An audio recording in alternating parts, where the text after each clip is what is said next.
దాంట్లో ఇంకొంచెం చూసామంటే ఇంకొద్దిగా రాసుకుంటూ పోవచ్చు. నెక్స్ట్ మనకు ఫిఫ్త్ లెసన్లో దళితవాద, బీసీవాద, గిరిజనవాద కవిత్వం మూడు ఉన్నాయి అన్నమాట. సో దళితవాద చూద్దాము. ఈ అస్తిత్వవాదం అనేది కూడా మనం ఏం చెప్పుకున్నాం, 1980 ఆ టైంలో స్టార్ట్ అయింది అని మనం ఆ, చాలాసార్లు చెప్పుకున్నాం. ఆ, ఇది అప్పుడు స్టార్ట్ అయినా కానీ 1990స్లో ఏంటంటే ఇది విప్లవంలా వచ్చినటువంటిది ఈ దళితవాదం అనేది. అస్తిత్వవాద ఉద్యమాల్లో ఇది చాలా కీలకమైంది అని చెప్పుకోవచ్చు. ఎందుకంటే వేల సంవత్సరాలు ఇది వర్ణ వ్యవస్థ వల్ల అణచివేతకు, అంటరానితనానికి రెండు గురైందనమాట. అలాంటి వాళ్ళ ఆత్మగౌరవ గొంతుక అంటాం. ఆత్మగౌరవ గొంతుక వాళ్ళ దగ్గర నుంచి వచ్చినటువంటి కేక ఇది అని కూడా చెప్తున్నారు. దళితులు తమ బాధను, వేదనను తామే తమ కోణం నుంచి అ- అక్షరీ అక్షరీకరించుకోవడమే ఈ కవిత్వ విశిష్టత. అంటే అక్షరాలుగా వాళ్ళు పెట్టుకుంటున్నారు అనమాట. దీంట్లో ఈ దళిత సాహిత్య దృక్పథం ఏంటి అంటే, ఇది సాహిత్య ప్రక్రియ కన్నా కానీ సామాజిక విముక్తి మార్గం అని వాళ్ళు చెప్పుకుంటారు అనమాట. ఎందుకంటే ఈ దృక్పథం ప్రధానంగా అనుభవం మీద ఆధారపడి ఉంది. ఎందుకంటే ఇదంతా వాళ్ళ ఎక్స్పీరియన్సెస్ అనమాట. వాళ్ళు సమాజంలో ఎలా పడ్డారు అనేది. పండిత కవులు మనకు మామూలుగా ఊహాజనిత వర్ణనల కంటే దళిత కవుల వాస్తవ అనుభవాల చిత్రణకే ఇక్కడ ప్రాధాన్యతగా ఉంటుంది. సాహిత్యం అంటే కేవలం రసానందం కాదు, సమాజంలో అసమానతలను తొలగించి మనిషిగా గౌరవం ఇచ్చేలా ఉండాలని ఈ దళితవాదం చెప్తుంది. ఇది మనువాద సౌందర్య శాస్త్రాన్ని తిరస్కరించి దళిత జీవితంలో ఉండేటువంటి చెమటను, శ్రమను సౌందర్యంగా ఇది భావిస్తుంది అని కూడా చెప్తున్నారు.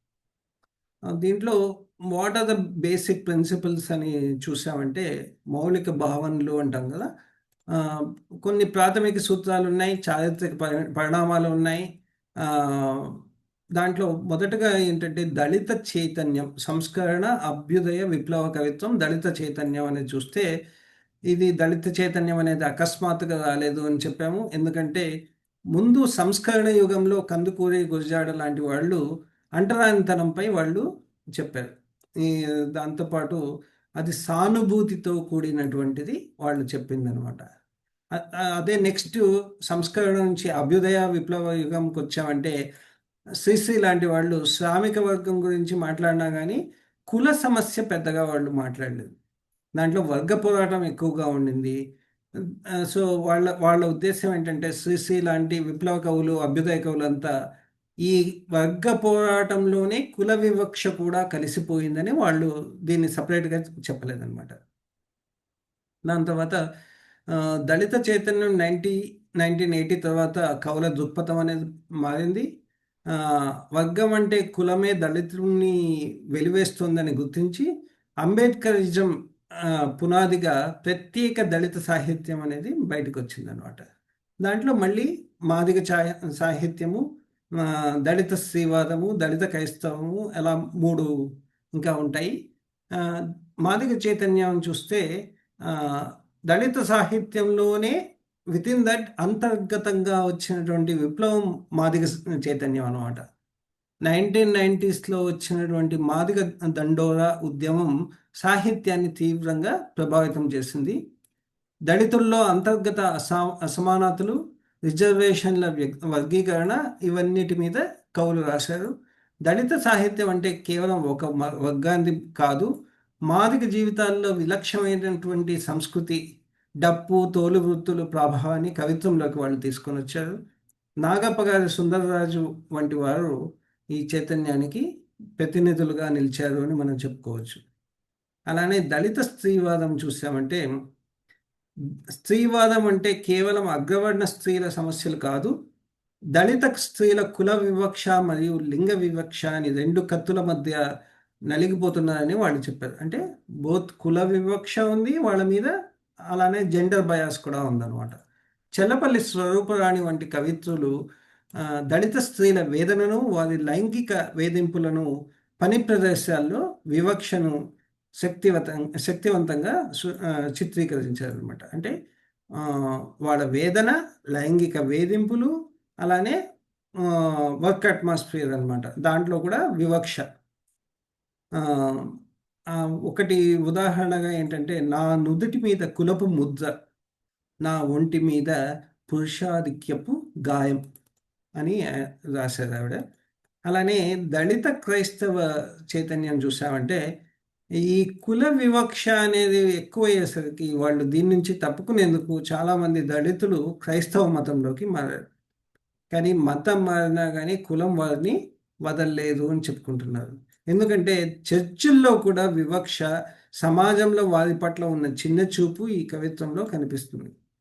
తమ మూలాలు దళితత్వంలోనే ఉంది, మతం కేవలం నమ్మకం మాత్రమేనని చాటి చెప్పిన సాహిత్యం అది అన్నమాట.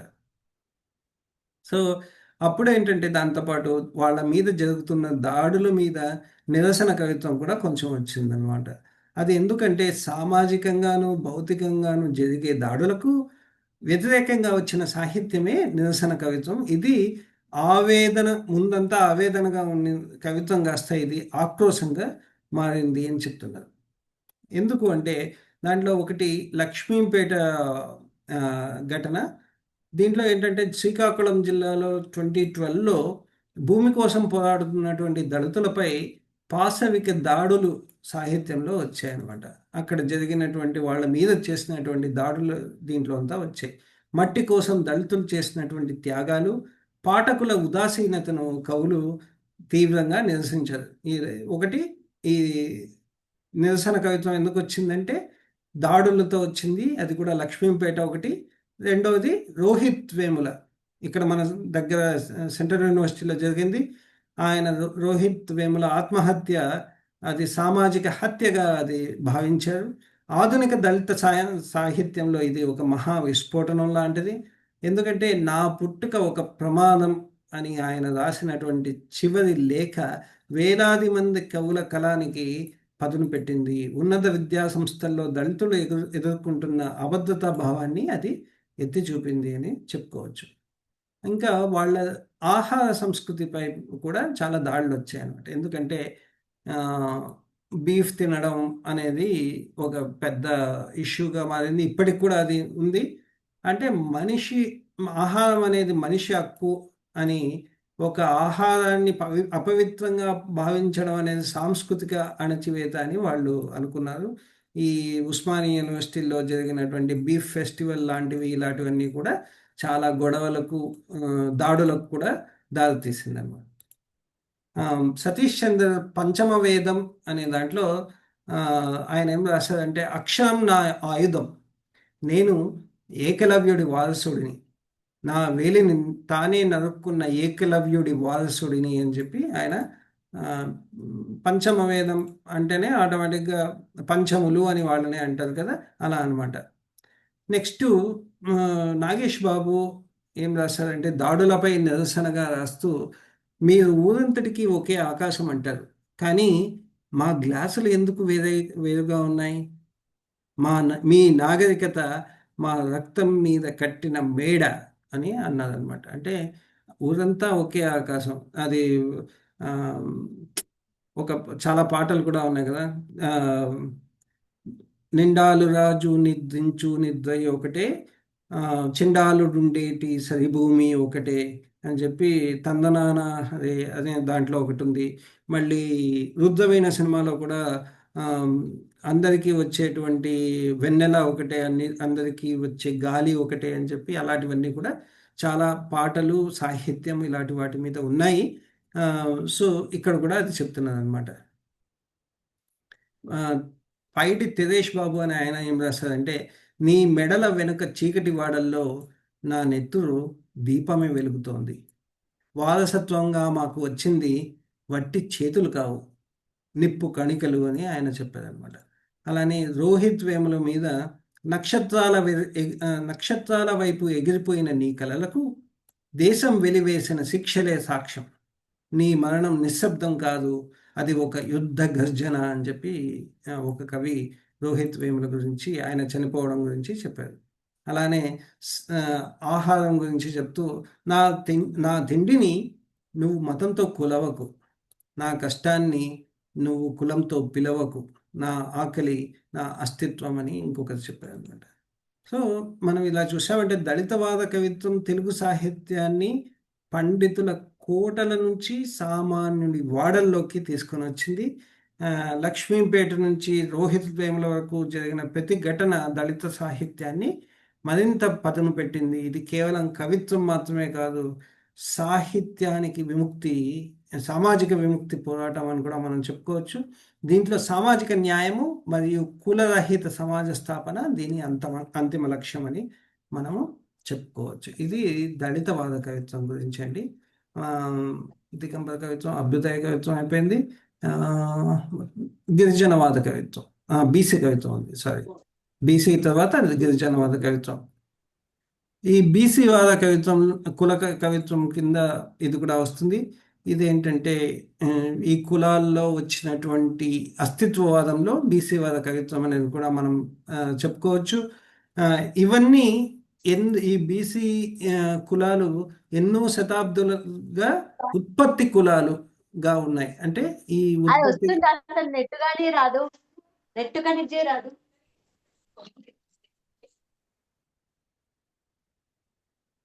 సో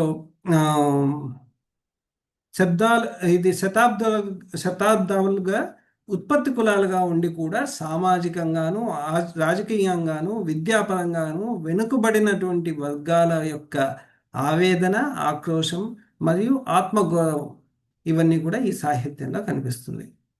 దీనికి రాజకీయ కారణాలు ఏంటంటే మండల్ కమిషన్ నివేదిక 1990లో మండల్ కమిషన్ నివేదిక అమలు వచ్చింది. అది బీసీలలో రాజకీయ మళ్ళీ సామాజిక చైతన్యం అనేది పుట్టించింది అని చెప్పుకోవచ్చు. అలానే సామాజిక అసమానతలు అనేది హిందూ సామాజిక వ్యవస్థలో శూద్రులుగా పిలువబడేటువంటి బీసీలు ఉత్పత్తుల్లో కీలక పాత్ర పోషించినా కానీ గౌరవానికి నోచుకోలేదు అని చెప్పుకోవచ్చు. అలానే ఆత్మగౌరవ పోరాటాలు ఏంటంటే జ్యోతిరావు ఫూలే, పెరియార్ రామస్వామి నాయకర్ వంటి సిద్ధాంతాలు బీసీ సాహిత్యానికి వెన్నెముకగా వచ్చాయి. 3 మండల్ కమిషన్ ఒకటి, ఈ సామాజిక అసమానతలు ఒకటి, ఆత్మగౌరవం ఒకటి. ఇది బీసీ సాహిత్యం అనేది ఎలా వచ్చింది అంటే ఇది ముందు తొలినాళ్లలో కూడా బీసీల గురించి ప్రస్తావన ఉన్నా కానీ అది అస్తిత్వవాదమైంది 90s తర్వాత అని కూడా చెప్పచ్చు. దానికి మొదట్లో ఏంటంటే అభ్యుదయ విప్లవ సాహిత్యాల్లో బీసీల కష్టాలు వర్గ కోణంలో చిత్రీకరించబడ్డాయి. తర్వాత అస్తిత్వవాదం ప్రభావం, దళిత స్త్రీవాదం అవన్నీ వచ్చేసరికి అలాంటి ఉద్యమాల స్ఫూర్తితోనే బీసీలు తమకంటూ ఒక వేదిక కూడా తీసుకున్నారు. దాంతోపాటు సంఘాలు కూడా బీసీ కవులకు ఒక పునాదులు వేసి వాళ్ళ సాహిత్యాన్ని విస్తరింపజేసేసాయి. వాళ్ళ సాహిత్యంలో వస్తువు ఏంటంటే ఎక్కువగా కుల వృత్తుల యొక్క విధ్వంసం.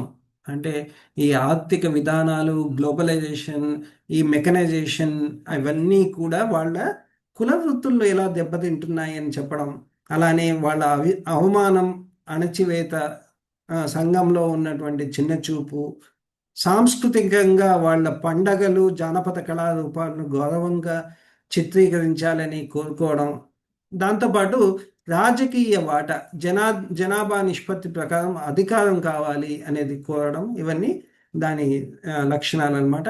దాంట్లో వాళ్ళ కవిత్వ తాత్విక పరిణామం ఎలా ఉందంటే 2 దశలుగా చెప్పుకోవచ్చు. ఒకటి ప్రారంభ దశ, ఇందులో కుల వృత్తుల పతనం పట్ల వాళ్ళ ఆవేదన కనిపిస్తుంది.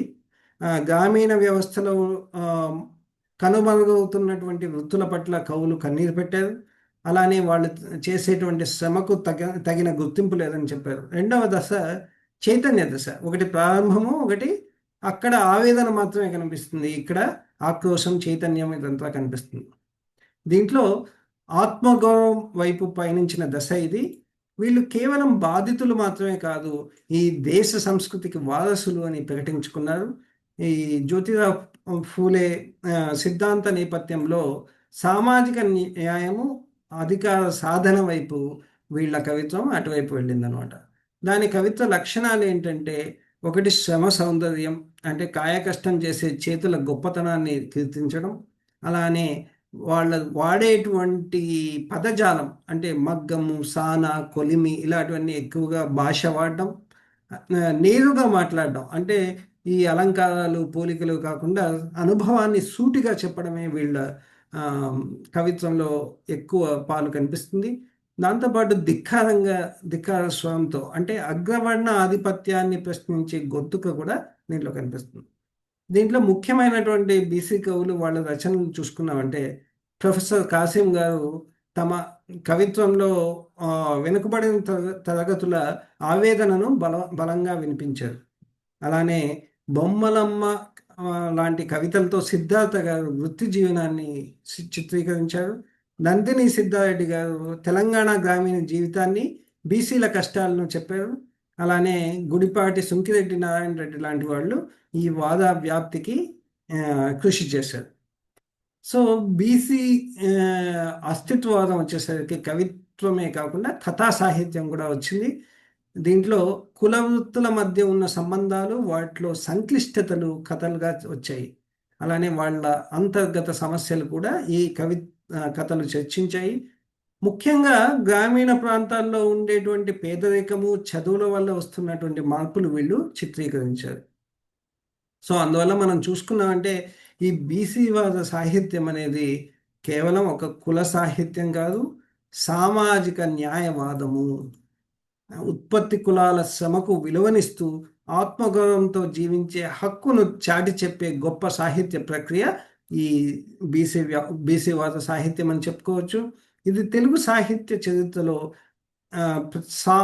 సామాజిక ప్రజాస్వామ్యానికి ఇది బాటలు వేసింది అని కూడా మనం ముగింపుతో చెప్పుకోవచ్చు. ఇది బీసీవాద సాహిత్యం అండి.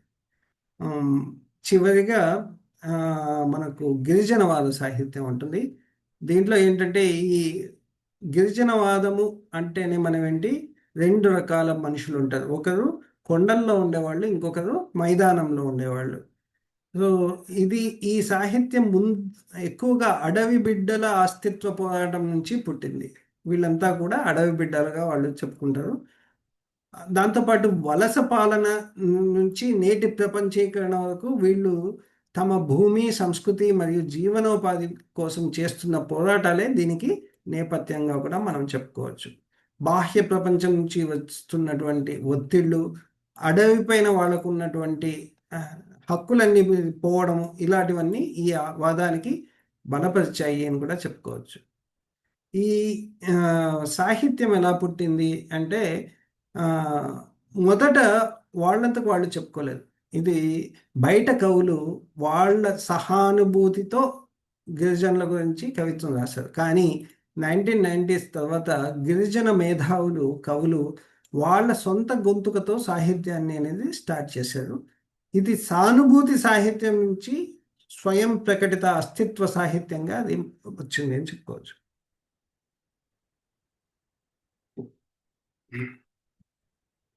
ఈ వస్తువు ఎలా ఉంటుందంటే, జల, జంగల్, జమీన్ అని చెప్పేసి వాళ్ళ సహజ సిద్ధమైనటువంటి హక్కులకు పరిరక్షణ కోవడం, అలానే అభివృద్ధి పేరుతో గిరిజనులను వాళ్ళ అడవుల నుంచి, ఆవాసాల నుంచి తరిమివేయడం గురించి వేదన, అలానే తమ విశిష్టమైన పద్ధతులు, మాండలికాలు కనుమరుగుతున్నాయనే ఆవేదన దీంట్లో కనిపిస్తుంది అనమాట. ఇది కూడా రెండు రకాలుగా ఉంది. ఒకటి విప్లవ ధోరణి, దోపిడీకి వ్యతిరేకంగా అదొకటి. రెండు అస్తిత్వ ధోరణి, తమ ప్రత్యేక జాతి గుర్తింపుకు, సాంస్కృతిక వారసత్వాన్ని కాపాడుకోవాలనే తపన ఈ రెండు రకాలుగా స్టార్ట్ అయిందనమాట. సో ఈ వీళ్ళ కవిత్వం ఏంటంటే, ఎక్కువగా లంబాడా, బంజారా ఇలాంటివన్నీ తెగలు ఎదుర్కొంటున్నటువంటి సమస్యలు దీంట్లో ఎక్కువగా వస్తాయి. వీళ్ళ వలస జీవితం, అంటే ఉపాధి కోసం మైదాన ప్రాంత గిరిజనులు ఒక చోటు నుంచి ఇంకొక చోటికి వెళ్ళడం, అక్కడ వాళ్ళు ఎదుర్కొనేటువంటి వివక్ష గురించి ఎక్కువగా రాసుకున్నారు. అలానే సాంస్కృతిక మార్పు, అంటే పట్టణీకరణ ప్రభావంతో తమ భాష ఎలా అయితే ఆచారాలు మారుతున్నటువంటి తీరు, వీళ్ళన్నింటి మీద ఆందోళన, అది కూడా దాంట్లో వచ్చింది. మూడవది సామాజిక హోదా, అంటే మైదాన ప్రాంతాల్లో ఉన్నప్పటికీ సామాజికంగా వారు పొందుతున్నటువంటి తక్కువ స్థాయి గుర్తింపుపై నిరసనగా కొంతమంది చెప్పారు. ఆమ్, దాంట్లో కొంతమంది ఏం రాశారంటే ఆ, భూ పోరాటం గురించి కొంతమంది రాశారు. ఏజెన్సీ చట్టాల అమలు కోరుతూ ఆ, వాళ్ళు రాసిన కవిత్వం కొన్ని ఉన్నాయి. అలానే ప్రకృతితో అనుబంధంగా అడవి అంటే కేవలం ఒక వనరు కాదు, తమ దైవము తల్లి అనేది. అంటే ఇప్పుడు మనం ఎలా అయితే అవతార్ సినిమాలో చూసుకుంటామో అలా ఆ, ప్రకృతి నేచర్ అంటే ఒక తల్లిలాగా వాళ్ళు భావించేటువంటి తాత్వికత దాంట్లో కనిపిస్తుంది అనమాట. మూడవది ఆదివాసి యొక్క అస్తిత్వం గురించి, తాము ఈ దేశపు మూలవాసులము అంటే ఇండిజినస్ పీపుల్. మనం ఎలా అయితే అమెరికాలో వాళ్ళు నేటివ్ అమెరికన్స్ని ఇండిజినస్ పీపుల్ అంటారో, వీళ్ళు కూడా ఈ దేశానికి మూలవాసులు అని వాళ్ళు చెప్పుకుంటూ, అలానే ప్రత్యేక స్వయం ప్రతిపత్తి ఉండాలి వాళ్లకు అని కూడా చాటడమే ఇంకొకటి ఉపశీర్షికగా వచ్చింది. ఆ, ఇంకా వీళ్ళది ఎక్కువగా మౌఖిక సాహిత్యం ఉండేది కదా. వాళ్ళకు అక్షరాలు రాయడము, స్కూళ్ళకు వెళ్ళడం అవన్నీ చాలా తక్కువగా ఉండేది. అందుకని ఎక్కువగా మౌఖిక సాహిత్యం అనేది ఎక్కువగా ఉంటుంది. దాంట్లో జానపద పాటలు, కథలు, మౌఖిక సాంప్రదాయాల ప్రభావం చాలా స్పష్టంగా కనిపిస్తుంది. ఉమ్, దాంట్లో పదజాలం ఎలా ఉంటుందంటే అడవి జంతువులు, చెట్లు, సెలయేళ్ళు ఇవన్నీ కూడా ప్రతీకలుగా వాళ్ళు వాడతారు. అలానే దాపరికం లేకుండా కష్టాలను సూటిగా చెప్పుకుంటారు. తెలుగుతో పాటు వాళ్ళు తమ సొంత భాషా పదాలను కూడా వాళ్ళు జోడిస్తారు. అలా ఆ, వాళ్ళ అంతర్గత సంఘర్షణలు, బయటి వ్యక్తుల దోపిడీ, అడవి చట్టాల చిక్కులను కథల రూపంలో చాలా బలంగా కూడా కథా సాహిత్యంలో వాళ్ళు చిత్రీకరించారు. సో అందుకని ఈ గిరిజన వాద సాహిత్యం అంటే తెలుగు సాహిత్యాన్ని మరింత సుసంపన్నం చేసింది. ఇది కేవలం ఒక వర్గం సమస్యలను మాత్రమే కాక మానవాళికి మరియు ప్రకృతికి మధ్య ఉండాల్సిన సమతుల్యతంతా ఇది గుర్తు చేస్తుంది అని చెప్తున్నారు. అంటే మైదాన ప్రాంత లేదంటే ఏజెన్సీ ప్రాంత కవులకు గొంతుకలు కలిసి ఇది ఆదివాసీల సమగ్ర అస్తిత్వాన్ని చాటుతున్నాయి. కానీ ఈ ఎప్పుడైతే మనం ఈ గిరిజనవాదం యొక్క కవిత్వం చూస్తున్నామో, మనము దీన్ని సామాజిక కవిత్వపు యొక్క విలువలతో మనం అంచనా కట్టలేము. ఎందుకంటే ఈ లక్షణ గ్రంథము ఇలాంటివన్నీ మనం తీసుకుని రాకూడదు. ఎందుకంటే ఈ వీళ్ళలో చదువుకున్న వాళ్ళే తక్కువ, చదువుకున్నా కానీ కవిత్వం వైపు వెళ్ళే వాళ్ళు ఇంకా తక్కువ. అందువల్ల వాళ్ళ కవిత్వపు విలువలు అంత లెవెల్లో ఉండదు. అందుకని చెప్పి వీటిని మనం సపరేట్గా అంచనా వేయాలి. వాళ్ళ ఆవేదన, ఆక్రోశము, వాళ్ళు అస్తిత్వము ఇవన్నీ కూడా మనం చూస్తూ గిరిజన సాహిత్యము, గిరిజనవాద సాహిత్యాన్ని మనం కొలవాలి అని దీంతో చెప్తూ ఈ ఈ యూనిట్ కూడా అయిపోతుందండి. ఇంకా చివరిగా మనకు థర్డ్ యూనిట్ ఉంది. అది థర్డ్ యూనిట్ రేపు చెప్పుకుందామంటే